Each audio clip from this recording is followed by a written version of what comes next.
Give me 5 minutes and I'll show you how to end food cravings, beat those late night snack attacks, and finally tell that eating monster who lives in your head to shut up. If you've been fighting with your eating monster for many years now, that mental battle that's so exhausting, that mental battle with food that just torments you day in, day out, then let's change that. Put in the comments below, shut up, and I'll send you over some free training to beat that emotional eating monster. I'll send it to you on Messenger, no need to opt in. So if you don't know me by now, my name is Anna Ferguson. I'm a personal trainer, nutritionist and psychotherapist. I've helped hundreds and hundreds of ladies beat emotional and binge eating, and I run the Food Freedom Method. So let's jump in. We've all been there with all the good intentions in the world. After a stressful day or after a hard time, those cravings can really come on. But do you know the difference between physical hunger and emotional hunger? Physical hunger, you will still have cravings from time to time. They won't be as often and they'll come on gradually.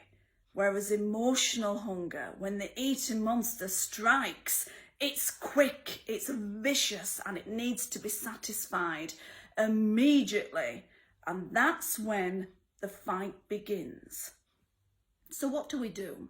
Well, there's 3 things that you can do to help beat the emotional eating monster. First of all, he lives on feelings, doesn't he? So he reacts to your feelings. So whatever emotional state you're in, you must change it. Whether that's a comedy, whether that's a chat with a friend, whether it's music, we need to change that emotional state. Then also, we need to change our action. So let me ask you this. Is it your hands or your mouth that needs to be busy? There's a question for you to think about. Usually it's one or the other, and you can take a different action. And then we've got to change our environment, our perspective. We usually sit in the same spot at the same time, eating the same things.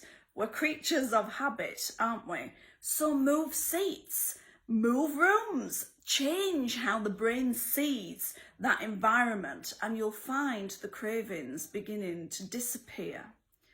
Now, don't get me wrong, these strategies are great for interrupting the pattern of emotional eating, but it doesn't get rid of the emotional eating monster, because the emotional eating monster is a program in your mind, just like a program on a computer or an app running on your phone. He's there all the time, just running in the background. So he's so persistent, he's so consistent that with the program running all the time, there's going to be times when you simply won't be able to fight him.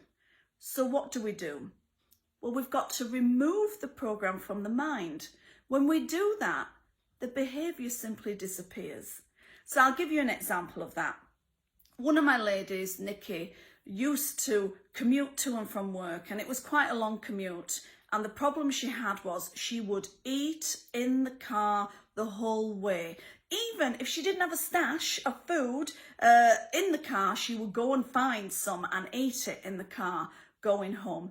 And even the walk to the car, the brain would clock the car and the cravings would start straight away. And she says, I can't do this anymore, Anna. A, it was driving her insane. B, it was ruining all her good efforts for being healthy and attempting to lose weight. So we removed the program. She went from eating continuously and feeling really bad about herself, and sometimes even feeling a bit sick, to listening to audiobooks, driving home in the car, relaxed, at ease, even one time with a packet of sweets in the passenger seat that she never even thought about opening.